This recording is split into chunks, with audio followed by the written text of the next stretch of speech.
Hello, everyone, and welcome to this special edition of the Geo podcast. Today, we are hosting Ms. Heela Yoon. She's one of the distinguished UN young leaders for the SDGs from the Office of the Secretary General's Envoy on Youth, New York. She's also the founder of Afghan Youth Ambassadors for Peace. In a world that's grappling with urgent challenges, young leaders are stepping up to drive impactful and sustainable change. Particularly today, we'll be talking about how grassroots advocacy efforts converts to empower communities and address global challenges. Now, Hila, one of the first questions that we have for you is that given whatever that you've been working upon, what do you think are the current needs of the women and girls in Afghanistan, and what are the things that you're currently working upon? Thank you so much. Thank you for inviting me. And it's really important that we shed light on what's happening in Afghanistan currently at the moment, because as you know, it's been more than 3 and 4 years that Afghan girls don't have access to school and universities. And the door of education has been shut down for a lot of women and girls in Afghanistan. And it's the only country where access to education is banned just because of their gender. And there are other issues as well. There's no freedom of movement in Afghanistan for a lot of women. A lot of them don't have access to basic medical health care as well, because since education is banned, means a lot of women can't even study medical school anymore. So it means we do not have any future doctors, female doctors in Afghanistan anymore. There's prosecutions happening as well in Afghanistan at the moment. A lot of women are facing prosecution, and even there's a increasing dropout rate of boys from missing schools as well, because they became the sole breadwinner in the family as well. Many women don't have jobs anymore because they're not allowed to work in the government. So there are so many things happening in Afghanistan right now. But one thing that we often don't mention as well is the increasing mental health issues in Afghanistan right now, especially for women. The suicide rate is increasing in Afghanistan. A lot of women are suffering from PTSD. They're also having a lot of mental health and physical issues. And since when we started Afghan Youth Ambassador for Peace, it was 5 years ago when we started, and our main mission was to just work in peace building and how we can localize the UN Resolution 1325 and 2250 and how we can work toward peace building. And since the collapse of the government, the previous government, right now we're kind of shifting our work and our advocacy on the ground, especially at the local level. We're trying to provide safe spaces for a lot of women to share about their mental health, but also we are running workshops, whether it's related to art therapy, physical therapy, somatic therapy. That's something that we're currently doing on the ground, and also at the same time providing humanitarian responses and emergencies to a lot of women on the ground, because the poverty rate is also increasing right now, and that we're having a humanitarian crisis in Afghanistan. And currently, one thing that we got a feedback from working with a lot of women on in Afghanistan, doing through multiple consultation, is that first they don't have access to their sexual and reproductive health rights. They don't have access to any mental health support available in Afghanistan. So we're now creating a mobile application called Muska, means smile in English, and this app will provide access to free healthcare support to a lot of Afghan women in Afghanistan. And we're trying to expand this app, which will be launched at the end of March. This app will be expanded to other conflict affected countries as well, and we're working on a prototype for South Sudan as well, where women can have access to sexual and reproductive health rights and the nearest clinic and information that they have.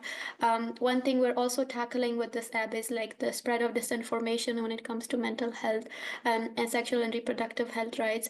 Although previously we used to work a lot in peace building, but now we're trying to shift what's the urgent needs right now in Afghanistan and try to have this adaptable approach to the situation of Afghanistan and women. This is something we're doing at the local level, at the regional level, and at the international level, we're doing advocacy and raising awareness about the situation of Afghanistan, advocating for funding, advocating for access to education, scholarship, so a lot of Afghan women can have scholarship abroad because they can't study inside Afghanistan. So these are the work we're currently doing, which I'll explain more in next questions as well. All right. I'd like to tell you one thing that having gone across your work and the things that you're telling me right now, I'm so inspired by all of the things that you've been doing.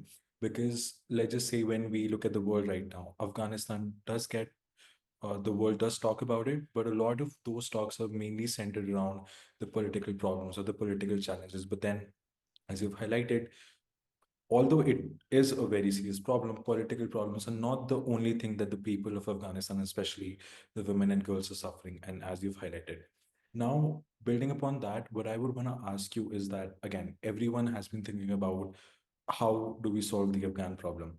And so, in your opinion, why do you think that is it important to engage key stakeholders like the religious and tribal community in Afghanistan? And what are some of the challenges and benefits that are centered around them? I mean, this is also like a learning experience for us because when we started our organization, we were quite young as well, and we didn't understand the context of the country that well either. But engaging religious and tribal leaders in Afghanistan is very crucial because they do have a very significant influence to our decades in Afghanistan, either on political situation and other issues as well. When we started Afghan Youth Ambassador, our first approach was is how do we localize it? How can we make sure every stakeholder is included in the process? It's not like me versus them type of mindset, because if we want to create a country, everyone should be included when it comes to how we should rebuild the country. Obviously, when we started to implement both the resolution, it was quite a new concept to a lot of people in Afghanistan. The country's been going through war, there's poverty, nobody really care what these resolution is or what the UN is. Our initial conversations with a lot of young people on the ground was that what's the point of having these resolution? Obviously, like a lot of people, these resolution mainly stay at the UN headquarters. It's like we have these big summit happening, but we don't really see an impact on the ground in this country, especially if it's like conflict affected countries. So that's when we realize, okay, what is some other ways where we can involve key stakeholders to actually make a sustainable change, but also like more impactful change. At the beginning, and even this is still a challenge for a lot of organizations, is that when you're working in an organization and if it's like women led, there's always going to be resistance to gender equality from religious and tribal leaders, because some of these conservative leaders, women empowerment mostly as a Western agenda, they think it's like it's a Western NGOs here and trying to like bring Western propaganda or agenda. So there, that type of resistance and mindset was always there. The second challenge is also the mistrust of international frameworks that we have. For example, these resolution, anything related to international framework about women issues, they would automatically consider it that, oh, this is just a Western thing, this is not going to work in Afghanistan. And this is not something we just faced with the religious leaders and tribal leaders. It's something that was coming from a lot of young people as well, because there was this mistrust of international frameworks as well. And a lot of these religious and tribal leaders had political affiliation as well, that had to, they wouldn't specifically engage with a lot of young people, especially NGOs that were led by women. But later on, the more we kind of understood, change our approach, there was some benefits as well in terms of why it's so important to engage religious and tribal leaders. First thing is it kind of increase your legitimacy as well, because Afghanistan is still a very tribal community and it's like a lot of religious leaders have influence there. So religious leaders kind of like endorse most of our initiatives, and with endorsement came come a wider community acceptance, which is really important in Afghanistan, especially if it is a tribal community.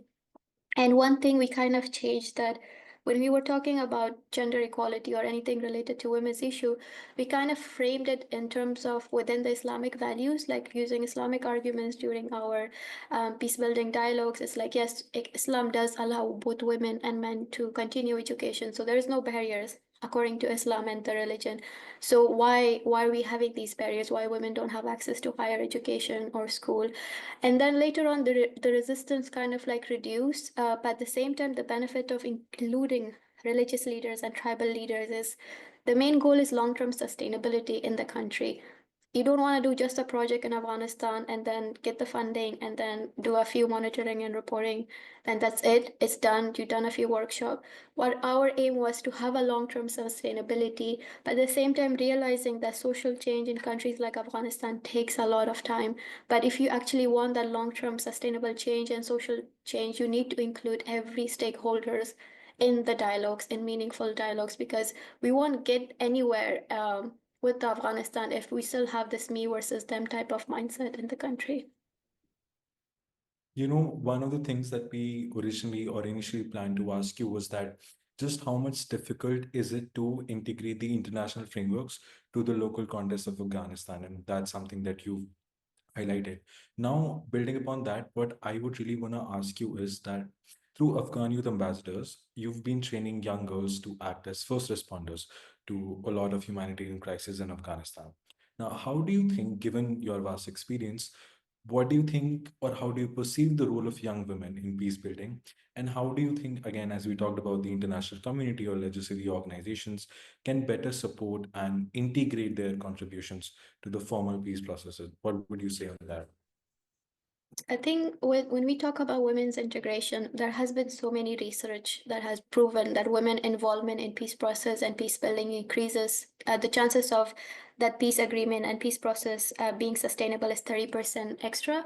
So there has been report already, like case studies happen, not just in Afghanistan, in different countries, and in Colombia and the Philippines, and in Northern Ireland, these were many case studies where women signed the peace agreement or were involved in the peace process, and it resulted in a positive way.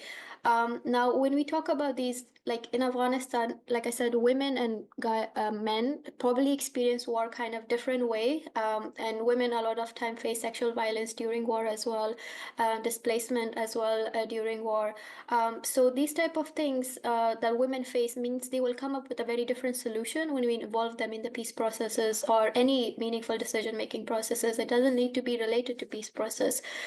Even including them in providing emergency and humanitarian responses is very key in Afghanistan, because sometimes a lot of organizations who are providing humanitarian need on the ground for women in Afghanistan, sometimes they didn't focus on having those responses from a gender lens, because there was a lot of specific needs in women in Afghanistan, and that was not compensated when they were doing emergency responses in Afghanistan. So that's why when we talked about a lot of women who are key mediators and who are doing a lot of work in Afghanistan, we wanted to include them in these frameworks in peace building, but also in the humanitarian work.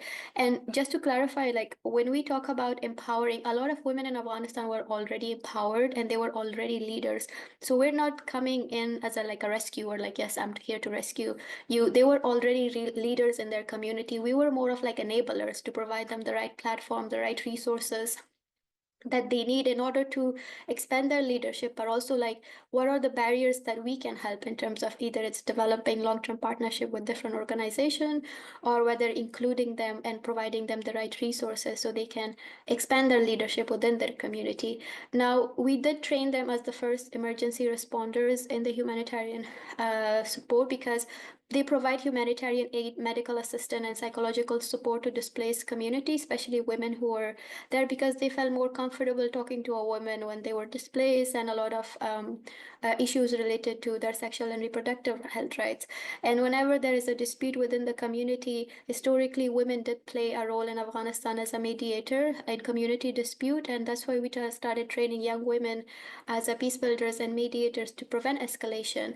And this is nothing to do with like a large scale community dispute. Historically, in Afghan culture, whenever even there is a dispute within the family, the women played a big role in terms of like preventing escalation in the family or in the community, especially the elder women. So these are the advocacy and work we needed to do in Afghanistan, but also how we should provide that support that they need in terms of making it to that stage. Obviously, this was before the takeover of the Taliban, because we had more flexibility in terms of running these workshops, doing these trainings. And before that, we had a lot of barriers. For example, we didn't have funding, because flexible funding is something we have advocated for a long time, because a lot of local-led organization or grassroots NGOs lack sustainable funding for doing sustainable project. We also had an issue within like capacity building and mentorship, because we were a young NGO. We didn't have that much experience like how to work on these big social issues. So even we needed capacity and mentorship from other organization on how they can support us. And then there was also issues of lack of government institution to actually work at the local level, because we had a lot of issues. So these were some of the barriers we had as well while working with grassroots leaders and women in Afghanistan. Hila, so far our conversation has been centered around how the organizations, or how anyone, if they have to work, how do they work on the grassroots level? And you've highlighted a lot of challenges centered around that, and a lot of characteristics that you've spoken about. Now, one of the things that we still want to ask you is that, given the organizations like Afghan Youth Ambassadors or any other organization that's trying to work on the grassroots level, What sort of things do you think can be done to ensure the long-term sustainability and not, again, as you said, for a short-term things that you get some funding, you do some programs, and then it's over, and then we're back to square one? What would you say on that? I think in terms of like, obviously a lot of support needs to come from the international community when you're working with organizations like us. Diverse funding is the key thing. No organization will run without money and funding. So diverse funding is something is really important, and a lot of organizations, especially right now, for example, we do a lot of NGOs are not getting funding because there's a lot of restriction, but also with the US government cutting US aid, a lot of funding and humanitarian aid is already cut, which has like a devastating consequences on a lot of humanitarian program running in conflict affected countries, but also in Afghanistan. So this is one example where if the funding is cut, means the work that a lot of NGOs are doing is also cut. So we need to diversify these funding so that it shouldn't come just from one country specifically or like this one organization, because we see the impact of USAID in a lot of countries right now. And the second thing is we do need strong institutional partnership. You can't work alone in order to make changes in this community. You need to collaborate with universities, with the media, with local NGOs, with regional organization, with regional countries as well. And the most important thing is the community ownership. We need to ensure that the community or the people in the community is empowered. We're not there to represent them like at these international platform. It's important to give them the voices through our organization so they can be less dependent on these NGOs but more dependent on their own community members. And that's really key for long and sustainable partnership, but also like sustainable change in the countries as well. And there is policy advocacy as well that we need. There is digital resilience that we need.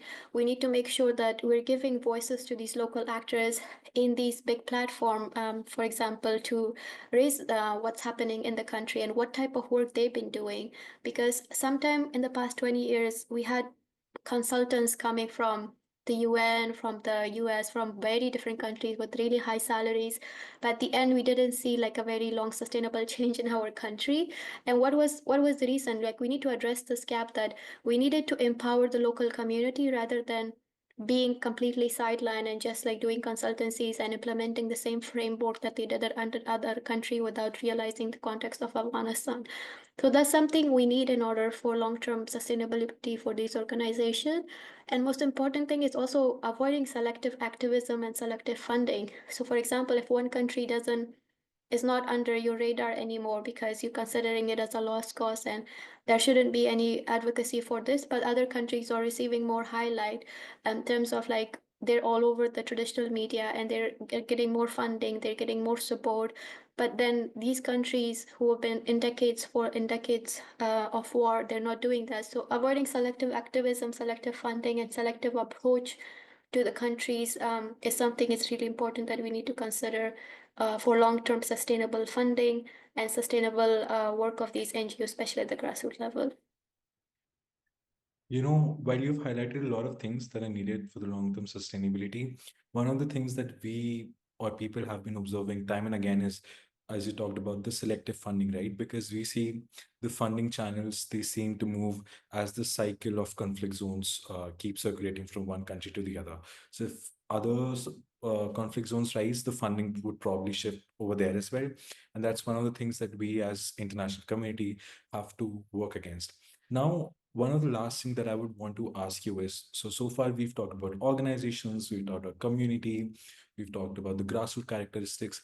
I want to ask you something about what are some of the key lessons, or what's that one lesson that you've learned over working at the grassroots level so far, and what sort of message of hope would you have for not just Afghan girls and Afghan women, but let's just say women and girls who would be watching you from any conflict zone? What would you have to say on that?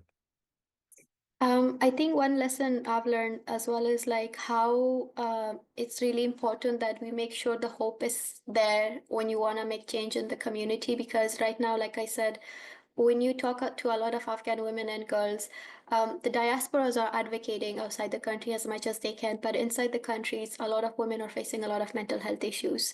And when you talk about these big resolution and peace and security, honestly, they don't care about that much because their immediate needs are not being met. When it comes to like healthcare, mental health, access to education, these are like their basic human rights. So one lesson I've learned is like where our priorities lies, it's really important to work on our priorities and clarify where the priorities are when it comes to Afghanistan, but even any other countries where women are facing challenges, and how we should involve them meaningfully, not like as a tokenistic approach to involving young people and young women in these meaningful processes. We need to actually involve them not just symbolically, but meaningfully when it comes to decision making processes, not just bringing us at the table and asking us, yes, we had a few or 3 or 4 young people here and that's it, but actually involving us through from the start to the end of the process is something really important. That's something we've been advocating for a long time. But also the lesson learned is like, yes, there will be time when we completely lose hope, and it's quite natural. I think it's important that we look and use any resources that are available in terms of like how can we sustain our mental health in order to work on these issues, because right now a lot of young people in Afghanistan are losing even the political will to make any changes because unemployment rate is high. There is like mistrust in international community. A lot of countries abandon Afghanistan when it comes to what's going on in the country. They have access to basically no healthcare. The poverty is increasing. So when you talk about all these things, and then when you talk about young people inside Afghanistan, so basically they're kind of burned out as well at the same time mentally. It's like, okay, where can we go in order to find a solution? The solution is yes, the solution is within them, within inside the country. What we need to do is empower them as much as we can, but give them the voice, bring them to these platforms so they can speak like what is going on, how we can help. And when we're trying to help, how can that help be more tangible, not just symbolic? Like we don't need any statement to be shared on Twitter or X or on social media that's yes, we support Afghan women or Afghan girls on the ground. We need like more tangible action on the ground, and that tangible action comes when we avoid selective activism, when we empower young people within the country and we give them that voice. And that would be my message if we're like going forward. And this is not just Afghanistan, in any country that is facing conflict, is like bring the victims to these platforms and give them a voice, not just represent them. We're not their representative. We should have, our role as enablers and give them these opportunities. All right. That was really intense. And with that, Hila, I would want to thank you for this wonderful conversation. And personally, I've learned a lot, and some of the insights that you've given, be it when it comes to the tangible solutions. And again, I think your work really symbolizes the fact that you really need to keep working sustainably and for the long term. And again, work in real terms, provide tangible solutions and not just things that people might do on social media. With that, we would wish you all the very best for the great work that you've been doing. And for the viewers, as we wrap this conversation, one thing is probably clear, that young leaders are not just the future, they're also very much part of the present, actively shaping a more peaceful and inclusive world. With that, Keela, thank you so much again, and we hope to see you soon. Thank you so much. Bye.